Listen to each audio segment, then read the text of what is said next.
Apakah Anda mengira bahwa bangsa Yunani dan Romawi adalah leluhur bangsa-bangsa yang saat ini mendiami Eropa, Amerika, dan Australia? Benarkah demikian? Sebenarnya, dari mana asal-usul mereka? Mari kita mulai telusuri dari sejarah awal benua Eropa. Kami akan meringkasnya secara padat, sesingkat-singkatnya, dan mudah dipahami sebagai khazanah pengetahuan tentang sejarah dan peradaban. Sebagaimana kita ketahui, zaman Neolitik adalah zaman di mana manusia mulai hidup menetap, berkebudayaan, kemajuan pertanian, peternakan, dan berbagai kerajinan. Ilmuwan sepakat bahwa ini terjadi karena berakhirnya zaman es dan tanah menjadi subur. Ini terjadi berangsur dengan waktu berbeda-beda di setiap wilayah bumi. Periode ini juga diperkirakan dengan perhitungan yang ada Adam hidup di bumi, yaitu sekitar tahun 8000 hingga 7000 sebelum Masehi. Pemukiman manusia pertama sejauh yang dapat diketahui adalah di sekitar Sungai Jordan. Sedangkan di benua Eropa, pemukiman pertama muncul di Balkan pada milenium ke-7 sebelum Masehi. Kemudian pertanian dan peternakan mulai menyebar ke Eropa dari Asia Kecil. Eropa Tengah mulai memasuki zaman Neolitik di milenium ke-6 dan Eropa Utara pada milenium ke-4 sebelum Masehi. Lalu memasuki pertengahan milenium ke-4 sebelum Masehi, dimulailah zaman perunggu, di mana manusia memasuki perkembangan peradaban, membangun kota-kota dan kerajaan. Dimulai dari timur dekat, Mesir dan Mesopotamia, kemudian ke lembah Indus di awal milenium ketiga sebelum Masehi, Cina pertengahan milenium kedua sebelum Masehi, dan memasuki benua Eropa pada milenium pertama sebelum Masehi. Percaya atau tidak, memasuki apa yang disebut zaman perunggu di milenium keempat sebelum Masehi ini, bumi seperti dalam periode riset, seakan sedang membangun kembali sebuah peradaban. Seakan ada batas yang memisahkannya dari periode sebelumnya. Namun itu bukan pembahasan kita kali ini. Kita kembali ke fokus pembahasan, yaitu benua Eropa, Yunani, dan Romawi. Negara Yunani kuno lahir pada tahun 3000-an sebelum Masehi. Yunani pada masa ini berada dalam fase kegelapan hingga tahun 800-an sebelum Masehi. Pada fase ini tak banyak yang bisa kita telusuri, tiada teks tertulis kecuali beberapa peninggalan yang tidak lengkap berupa mitos dan mitologi. Sebuah harapan baru muncul di pertengahan milenium pertama sebelum Masehi, ditandai dengan kemunculan filsuf-filsuf besar Yunani. Kemudian dilanjutkan dengan era Alexander Agung dan Helenistiknya yang mengakhiri era negara kota di Yunani pada abad ketiga sebelum Masehi. Sedangkan Romawi kuno mulai berdiri pada abad ke-9 Masehi, kemudian menjadi kerajaan Romawi kuno setelah Romulus membangun kota Roma pada tahun 753 sebelum Masehi. Romawi berlanjut menjadi negara republik pada tahun 509 sebelum Masehi dan kembali menjadi kekaisaran di bawah Augustus. Eropa Tengah mulai kedatangan pendatang barbar dari arah Danube dan padang rumput Eurasia, yaitu bangsa Celtic atau bangsa Celt, dimulai tahun 1200 sebelum Masehi hingga memenuhi sepanjang Eropa Tengah sampai Britania dan Iberia. Mereka senantiasa menginvasi kota-kota Yunani dan Roma pada masanya. Pada saat ini, Eropa di utara Yunani dan Romawi berada di era Celtic. Dominasi Celtic di Eropa bertahan hingga abad pertama setelah Masehi. Suku bangsa yang lebih kasar dan brutal dari mereka mulai berdatangan dari Skandinavia. Mereka adalah suku-suku Germanik. Mereka terdiri dari beberapa suku-suku ternama yang tidak diragukan lagi keahliannya dalam berperang dan menjarah. Di antaranya Viking, Goth, Anglo, Saxon, dan lain-lain.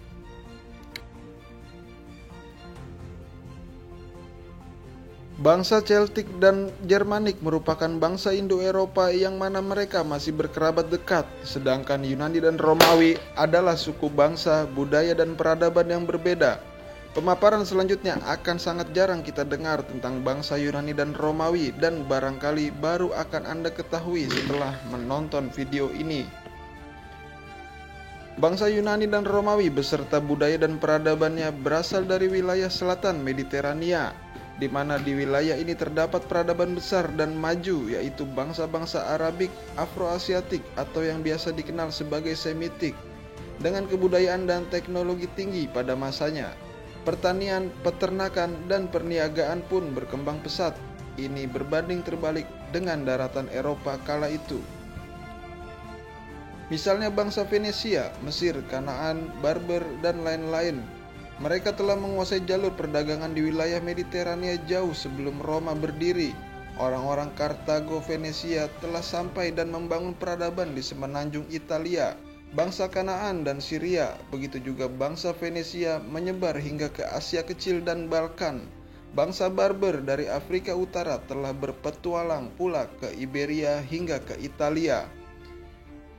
Di Balkan, mereka mendirikan kota-kota sejak era Kreta tahun 2400-an sebelum Masehi. Kemudian Mykenae pada tahun 1600-an sebelum Masehi dan akhirnya runtuh pada 1100 sebelum Masehi oleh serangan suku-suku Dorian dari utara yang membuat terjadinya migrasi orang-orang Yunani keluar wilayah Yunani pada masa tersebut, yang akhirnya terbentuklah sistem negara kota pada 800 sebelum Masehi hingga era Makedonia.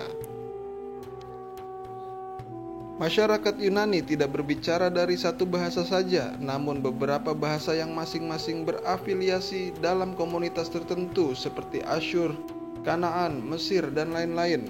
Yang intinya bahasa Yunani klasik adalah bahasa Arabik. Begitu juga masyarakat dan peradaban Yunani berasal dari Arab klasik. Tidak mengherankan jika Alexander Agung menyatakan nenek moyangnya adalah bangsa Arab. Bangsa-bangsa Arabik atau Semitik di Italia dikenal sebagai bangsa Etruska, yang merupakan peradaban paling berpengaruh di Eropa di milenium pertama sebelum Masehi hingga Romawi berubah menjadi republik. Mereka ialah bangsa Venesia, Kartago, Kanaan yang menyebar ke Italia dan Balkan, kemudian membangun kerajaan Romawi. Sebelum dihancurkannya Kartago dan sebelum Romawi berubah menjadi kekaisaran, semua masyarakatnya lazim menganggap diri mereka sebagai orang Etruska dan berbicara dengan bahasa Arabik, juga menggunakan alfabet Venesia dari kanan ke kiri.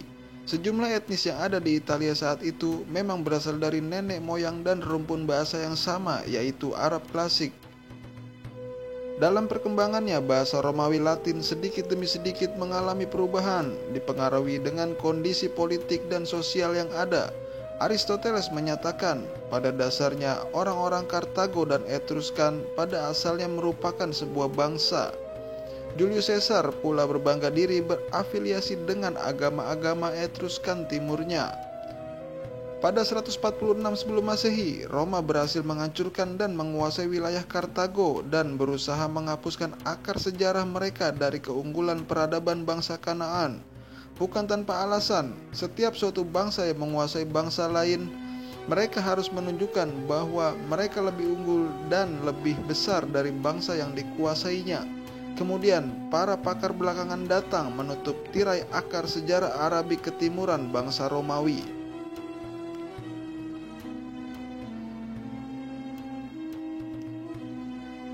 Kesimpulannya ialah peradaban dan budaya Yunani dan Romawi klasik adalah timur dekat, yaitu Kanaan, Venesia, Etruskan, Barber, Asyur, dan lain-lain, yang juga terpengaruh budaya Mesir dan Babilonia.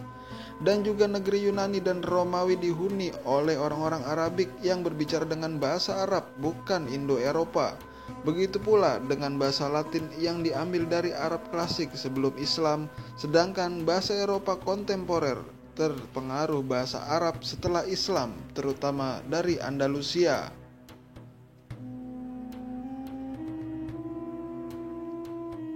Sejarawan Prancis Pierre Roy menuliskan dalam bukunya, peradaban manusia silih berganti, mulai dari sejarah ketuhanan dan keyakinan-keyakinan paganis yang diturunkan sejak ribuan tahun lalu.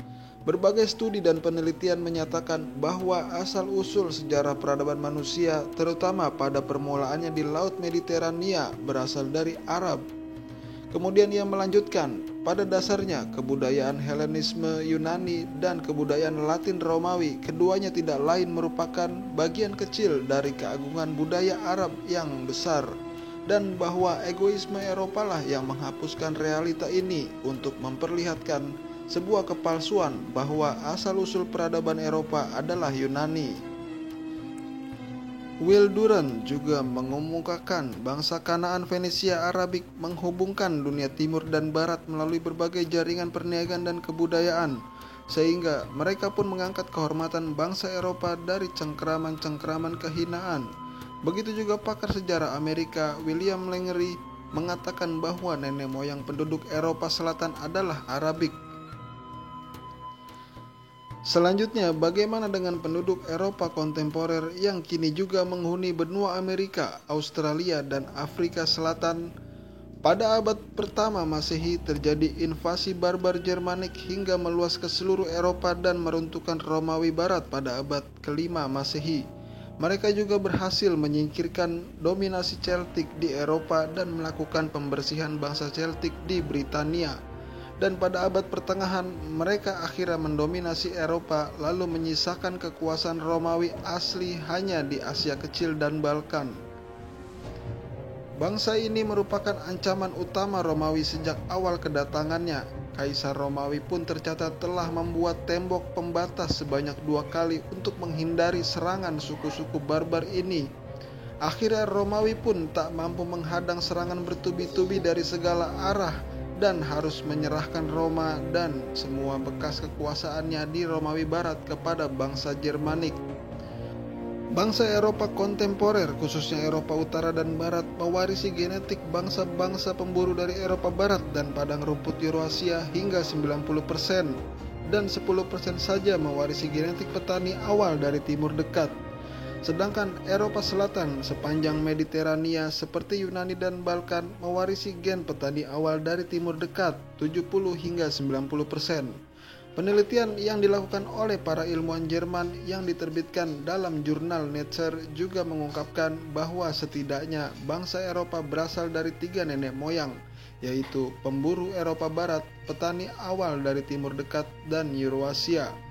Demikian ulasan singkat ini. Dengan keterbatasan waktu, maka terpaksa kami tak bisa berpanjang lebar dalam ulasan ini. Jika ada yang kurang dimengerti atau memiliki pendapat lain, silakan tinggalkan di kolom komentar.